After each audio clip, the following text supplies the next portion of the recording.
हमने देखा है कि कुछ बच्चे पूरे साल मेहनत करते हैं लेकिन एग्जाम में पास नहीं हो पाते, अच्छे नंबर प्राप्त नहीं कर पाते। लेकिन वहीं पे कुछ बच्चे सिर्फ एग्जाम से 10 या 20 दिन पहले प्रिपरेशन करते हैं तो एग्जाम में अच्छे नंबर लेकर पास हो जाते हैं, टॉपर बन जाते हैं। ऐसा क्यों होता है, क्या आपको भी जानना है? अगर आपको ये ट्रिक जाननी है तो वीडियो को विदाउट स्किप के शुरू से लेके लास्ट देखना, तभी आपको समझ में आएगी।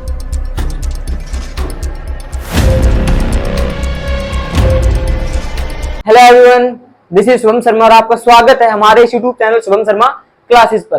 तो जिन भी बच्चों ने अभी तक हमारे चैनल को सब्सक्राइब नहीं किया, चैनल को सब्सक्राइब कर लें ताकि ऐसी वीडियो नोटिफिकेशन उन तक पहुंचती रहे। तो आज हम बात करेंगे कि ऐसी कौन सी ट्रिक होती है जिससे बच्चे कम समय में एग्जाम की बढ़िया तैयारी कर सकें।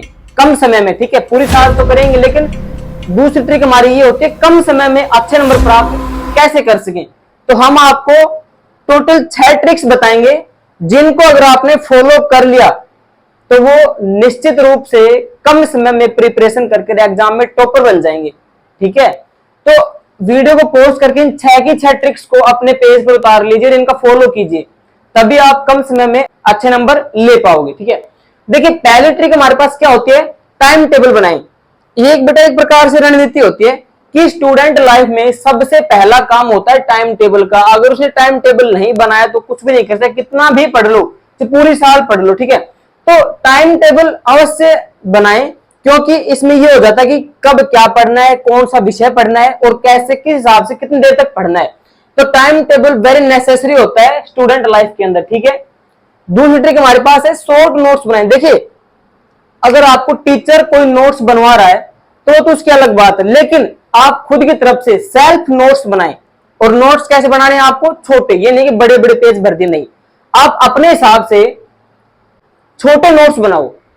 जैसे कोई आंसर है, बड़ा आंसर है, आप उसको पढ़ो और उसी आंसर को आप छोटे रूप में एक पेज पर उतारो। वही हमारा नोट्स होता है, वो आपको आसानी से याद हो जाएगा और आपके पास हमेशा रहेगा। अगर नोट्स आपने बना लिए तो एग्जाम से पहले आप नोट्स को आराम से दोहरा लोगे, लेकिन जिन्होंने नोट्स नहीं बनाए वो कुछ नहीं कर पाते और वो ऐसे ही पूरी साल लगे रहते हैं, उसको याद किया, उसको याद किया। जिनके पास नोट्स होते हैं वो आराम से उनको याद कर लेते हैं, बढ़िया नंबर लेकर टॉपर बन जाते हैं। ठीक है, तीसरी ट्रिक हमारे पास है बीच बीच में ब्रेक लेकर पढ़ाई करें। ऐसा क्यों कह रहा हूं मैं, क्योंकि देखिए हमारा दिमाग भी एक मशीन है, हम जितना इसको चलाएंगे इतना ही गर्म होगा। वही बात है, हम फोन जितना चलाएंगे उतना ज्यादा गर्म होता है, तो इनको रिलैक्स देना जरूरी होता है बेटा।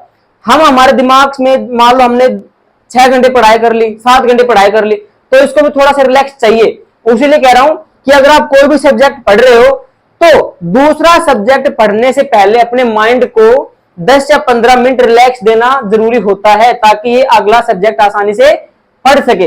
तो इसलिए हमेशा पढ़ाई के बीच में ब्रेक लेकर पढ़ाई करनी चाहिए ताकि आप अगला सब्जेक्ट आसानी से समझ सको। चौथा पॉइंट है एकांत और शांत जगह चुने पढ़ाई के लिए। ऐसा मैं क्यों कह रहा हूं, देखिए सबसे पहली बात है अगर आपने टाइम टेबल अपना सही बना लिया और आप ब्रेक भी बीच बीच में ले रहे हो, लेकिन आप जगह पे ऐसी पे बैठे हो जहां पे शोर शराबा हो रहा है ना, मतलब वहां पे बिल्कुल भी एकांत नहीं है, क्वाइटनेस नहीं है, वहां पे शोर शराबा है, डिस्टर्बेंस है, तो वहां पे आप बिल्कुल भी नहीं पढ़ सकोगे। आपको ऐसी जगह चुननी है जहां पे बिल्कुल शांत वातावरण हो, किसी चीज का डिस्टर्बेंस ना हो, वहां पे आपको चीजें आसानी से समझ में आएंगे, आप डिस्ट्रैक्ट नहीं होगे। ठीक है, आप अपना ध्यान पूरा कहां पे डाल पाओगे, पढ़ाई के ऊपर फोकस कर पाओगे। ठीक है, तो इसलिए शांत जगह चुने पढ़ाई के लिए।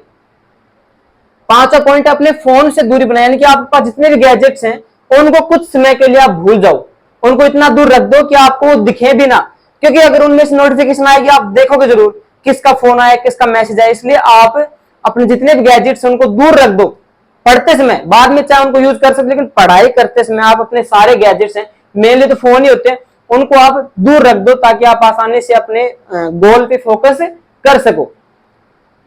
छठा पॉइंट है हमारे पास कि पिछले साल का प्रश्न पत्र जरूर पढ़ें। देखिए सबसे इंपॉर्टेंट होता है, मान लो आप पिछले 5 साल का, कितने साल का, 5 ईयर्स, 5 सालों तक के प्रश्न पत्र उठा लो और उनमें से सारे क्वेश्चन को प्रिपेयर कर लो। क्योंकि क्या होता है कि जो एग्जामिनर होते हैं, जो एग्जाम आपका लेते हैं, वो क्या करते हैं, पेपर बनाते वक्त क्या करते हैं कि जो पीछे के जो 5-6 साल के जो प्रश्न पत्र होते हैं उन्हीं में से क्वेश्चन देते हैं।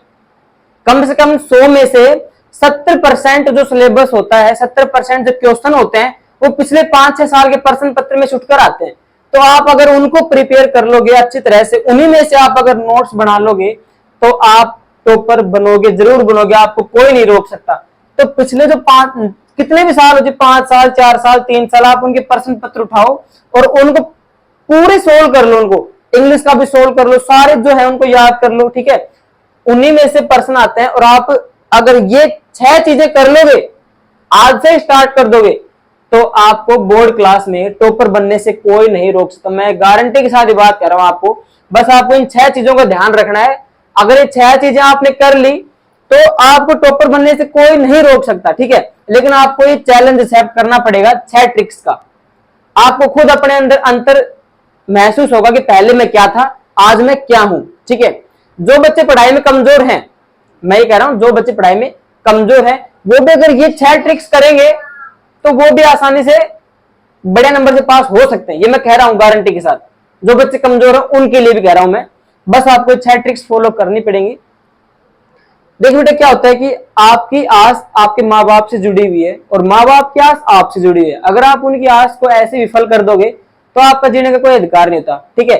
अगर आप जो है आज मेहनत कर लोगे तो आगे आपकी आने वाली लाइफ है वो बहुत ही अच्छी रहेगी। लेकिन अगर आप आज मेहनत नहीं करोगे तो आप जो आगे आपकी लाइफ आएगी, जो आपने अच्छी लाइफ में डिजर्व करी थी, आप उसको मिस कर दोगे। तो अगर आपको अच्छे तरीके से भविष्य में कामयाब होना है तो आपको ये 6 चीजें अपनानी पड़ेंगी, तभी आप स्कूल लाइफ में टॉपर बन पाओगे, ठीक है।